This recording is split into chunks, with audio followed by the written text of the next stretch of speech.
off, flies across the Pacific, lands in Sydney, and then does it all over again the next day. No big deal. So yeah, you can make an apartment house fly. I want to show you something because this is just kind of a fun thing to get an appreciation for. Later on, I'm going to show you guys the little DC-3 that I get to fly. DC-3 dates back to the 1930s, carries about 25 passengers, no big deal. When you guys see this, especially on a small airport like Flabob, DC-3 is a pretty big looking airplane. This is what a real DC-3 looks like compared to a real Airbus A380. When you see the DC-3, I want you to appreciate that the entire body of the DC-3 could fit inside the engine opening of an A380. We've actually wondered, I mean, an A380 could not land at Flabob. It couldn't get close to Flabob because it would take out most of the neighborhood as it came in. We think that if you took a giant crane and dropped an Airbus A380 onto Flabob, it might fit.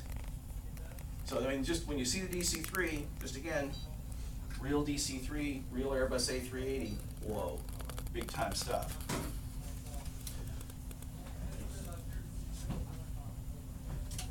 Airplanes all have the same basic configuration. All the models you see in front of you in one way or the other will have this. And that is, airplanes have wings. Yeah, you need that for lift. They'll have some kind of propulsion out in the front, prop or a jet. Then they have a tail.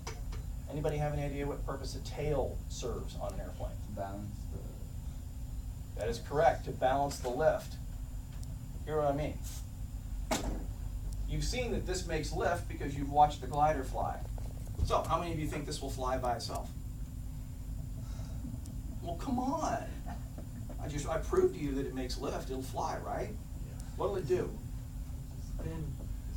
Absolutely right. Here's how this will look. Now, as an aircraft, that's got a life expectancy of about 3 seconds, and during that time period, everybody on board this thing will puke, and then they'll die. So, not a useful tool for an airplane. So, in an airplane, the tail is used to balance and control the lift.